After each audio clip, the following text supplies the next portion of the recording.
BA प्रथम वर्ष में हम पढ़ रहे हैं गुप्त साम्राज्य। गुप्त साम्राज्य को भारतीय इतिहास का स्वर्ण युग कहा जाता है। इस गुप्त काल में हम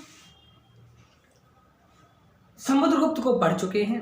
आज हम पढ़ रहे हैं चंद्रगुप्त द्वितीय, जिसने विक्रमादित्य की उपाधि धारण की। समुद्रगुप्त का बड़ा पुत्र था रामगुप्त, जिसने अल्प समय तक गुप्त साम्राज्य पर शासन किया। उसके बाद उसका छोटा भाई चंद्रगुप्त द्वितीय गद्दी पर बैठा। गुप्त अभिलेखों में चंद्रगुप्त द्वितीय की माता का नाम मिलता है दत्त देवी। चंद्रगुप्त द्वितीय को सांची अभिलेख में देवराज व वाकाटक अभिलेखों में देवगुप्त कहा गया है। संभवतः यह उसकी उपाधियां थी। उसने 375 ईस्वी से 414 ईस्वी तक शासन किया। वह एक महान विजेता, कुशल राजनीतिक, वीर तथा साहसी और योग्य शासक था। उसने विक्रमादित्य, नरेंद्र चंद्र, सिंह चंद्र, सिंह विक्रम, विक्रम आदि उपाधियां धारण की। तो ये था उसका चंद्रगुप्त द्वितीय विक्रमादित्य जिसकी उपाधि थी का परिचय। अब आता है चंद्रगुप्त द्वितीय के वैवाहिक संबंध।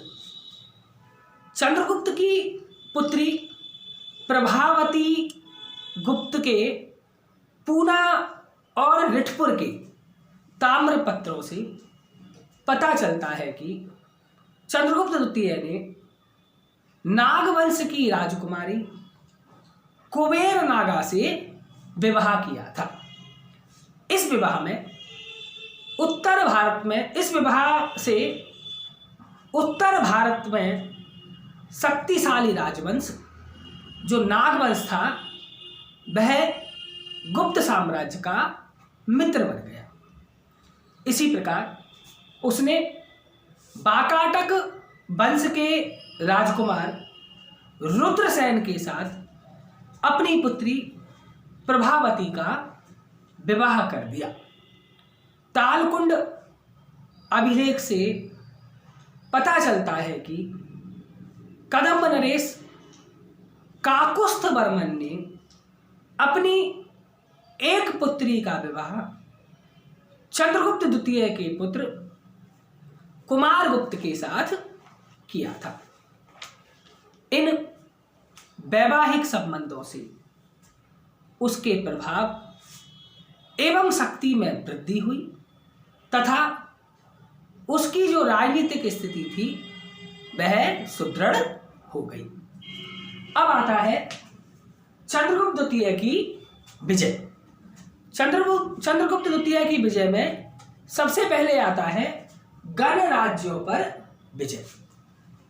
चंद्रगुप्त द्वितीय के समय पश्चिमी भारत में मद्र गणराज्य से खरपरिक गणराज्य तक अनेक छोटे छोटे गणराज्य विद्यमान थे। ये गणराज्य सैनिक दृष्टि से निर्बल थे और किसी भी विदेशी आक्रमणकारी का सामना करने में असमर्थ थे। चंद्रगुप्त द्वितीय ने इन गणराज्यों को जीतकर उन्हें अपने साम्राज्य में मिला दिया। गणराज्यों को नष्ट करने के कारण चंद्रगुप्त द्वितीय को गणारी भी कहा जाता है। गणराज्यों के ऊपर विजय प्राप्त करने और उनको नष्ट करने के कारण चंद्रगुप्त द्वितीय को गणारी भी कहा जाता है। इसके बाद आता है शकों पर विजय। समुद्रगुप्त के समय गुजरात एवं सौराष्ट्र पर शक वंश का शासन था। चंद्रगुप्त द्वितीय ने इस विदेशी शक राज्य को नष्ट करने का निश्चय किया। शक क्षत्रप मतलब राजा रुद्र सिंह तृतीय व चंद्रगुप्त की सेना के मध्य भीषण युद्ध हुआ, जिसमें शक शासक पराजित हुआ तथा लड़ता हुआ मारा गया। ऐसा विदित होता है कि चंद्रगुप्त ने शकों पर विजय 388 ईस्वी से 409 ईस्वी के मध्य प्राप्त की थी। शकों की शक्ति को नष्ट करने के लिए उसे साकारी के नाम से पुकारा जाता है। शकों की शक्ति को नष्ट करने के लिए उसे साकारी के नाम से पुकारा जाता है। इस विजय के पश्चात उसने चांदी के सिक्के चलाए और विक्रमादित्य की उपाधि धारण की। शकों पर विजय प्राप्त करने के उपरांत उसने चांदी के सिक्के चलाए और विक्रमादित्य की उपाधि धारण की। अब आता है पूर्वी बंगाल पर विजय। समुद्रगुप्त द्वारा पराजित पूर्वी राज्यों ने रामगुप्त के समय बंगाल व निकटवर्ती राज्यों का एक संघ बना लिया था। इस संघ को चंद्रगुप्त ने पराजित किया। मेहरौली स्तंभ लेख से पता चलता है कि चंद्रगुप्त द्वितीय ने पूर्वी बंगाल पर आधिपत्य स्थापित किया था।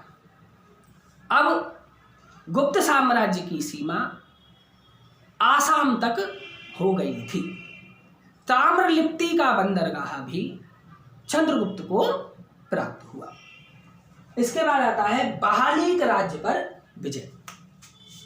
बहालीक राज्य पर विजय दिल्ली के निकट मेहरौली लोह स्तंभ लेख से ज्ञात होता है कि चंद्रगुप्त द्वितीय ने सिंधु नदी पार करके बहालीक राज्यों पर विजय प्राप्त की थी। यह ब्यास नदी का तटवर्ती प्रदेश पंजाब था।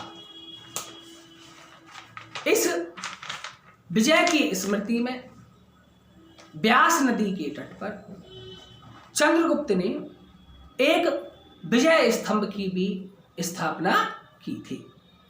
इसके बाद आता है दक्षिणापथ पर पुनः अधिकार। मेहरौली के लोह स्तंभ से पता चलता है कि रामगुप्त के समय में दक्षिण भारत के राजाओं ने गुप्त साम्राज्य से निकलने का प्रयत्न किया। अतः चंद्रगुप्त द्वितीय ने अपने बल तथा पराक्रम से वहां पुनः अपना आधिपत्य स्थापित कर लिया। अब आता है चंद्रगुप्त द्वितीय का साम्राज्य विस्तार। चंद्रगुप्त द्वितीय का साम्राज्य उत्तरी भारत में कश्मीर से दक्षिण में काठियावाड़ तक तथा पूर्व में बंगाल से पश्चिम में पंजाब तक फैला हुआ था। बाकाटक नरेश रुद्रसेन की मृत्यु के पश्चात अपनी विधवा पुत्री प्रभावती के राज्य के संरक्षक के रूप में चंद्रगुप्त द्वितीय का प्रभाव विस्तार दक्षिण भारत में गोदावरी नदी तक हो गया था। नाग, कदंब आदि नरेशों के सुस्थापित मैत्री संबंधों से गुप्त साम्राज्य का प्रभाव तथा प्रतिष्ठा बढ़ी। मेहरौली स्तंभ लेख के अनुसार चंद्रगुप्त का दक्षिण भारत पर अधिकार था। इस प्रकार उसने एक विशाल साम्राज्य की स्थापना की। अब आता है, ये था चंद्रगुप्त द्वितीय विक्रमादित्य का साम्राज्य विस्तार। अब आता है अश्वमेध यज्ञ। तगवा वाराणसी गांव में एक पाषाण निर्मित अश्व मिला है, जिस पर चंद्रगु शब्द अंकित है। इस आधार पर यह पता चलता है कि चंद्रगुप्त द्वितीय ने भी अश्वमेध यज्ञ किया था। तो ये था चंद्रगुप्त द्वितीय विक्रमादित्य का परिचय, उसके द्वारा किए गए वैवाहिक संबंध और वैवाहिक संबंधों के माध्यम से अपने शासन की स्थिति को उसके द्वारा सुदृढ़ करना, और इसके अलावा चंद्रगुप्त द्वितीय विक्रमादित्य की विजय, गणराज्यों के ऊपर उसने विजय प्राप्त की, गणराज्यों की शक्ति को उसके द्वारा नष्ट किया गया, और इसी के साथ उसने गनारी की उपाधि धारण की। शकों पर विजय के उपरांत उसने साकारी की उपाधि धारण की। इसके अलावा पूर्वी बंगाल पर, बहालीक राज्यों पर, दक्षिणापथ पर उसने अधिकार स्थापित किए, विजय प्राप्त की। इसके बाद उसका साम्राज्य विस्तार और अश्वमेध यज्ञ चंद्रगुप्त द्वितीय विक्रमादित्य के द्वारा किया गया। अब आता है चंद्रगुप्त द्वितीय विक्रमादित्य का मूल्यांकन। मूल्यांकन में हम सबसे पहले लिखेंगे वीर योद्धा एवं महान विजेता। चंद्रगुप्त द्वितीय एक वीर योद्धा और महान विजेता था। उसने शकों को पराजित कर सौराष्ट्र, मालवा तथा गुजरात पर अधिकार कर लिया था। दूसरे नंबर पर आता है चतुर राजनीतिज्ञ। चंद्रगुप्त द्वितीय एक चतुर राजनीतिज्ञ था। उसने नागवंश तथा बाकाटक वंश के साथ वैवाहिक संबंध स्थापित करके अपनी शक्ति तथा प्रतिष्ठा में वृद्धि की। इसके बाद आता है साहित्य एवं कला का संरक्षक। चंद्रगुप्त द्वितीय स्वयं विद्वान होने के साथ साथ विद्वानों, साहित्यकारों तथा कवियों का आश्रयदाता था। उसके दरबार की शोभा कई प्रसिद्ध विद्वान बढ़ाते थे, जो नवरत्न के नाम से प्रसिद्ध थे। कालिदास उसके दरबार का एक प्रसिद्ध नवरत्न था। चंद्रगुप्त द्वितीय के संरक्षण में मूर्तिकला, संगीत कला, चित्रकला तथा भवन निर्माण कला की खूब उन्नति हुई। उसने अनेक भवनों, मंदिरों, राजप्रासादों तथा मूर्तियों का निर्माण करवाया। इसके बाद आता है योग शासक। चंद्रगुप्त द्वितीय योग तथा प्रजावत्सल शासक था। चीनी यात्री फाइयान ने चंद्रगुप्त द्वितीय की शासन व्यवस्था की प्रशंसा करते हुए लिखा है कि उसका शासन उदार था और सम्राट कर्तव्यपरायण तथा न्यायप्रिय था। उसके राज्य में सर्वत्र शांति बनी हुई थी।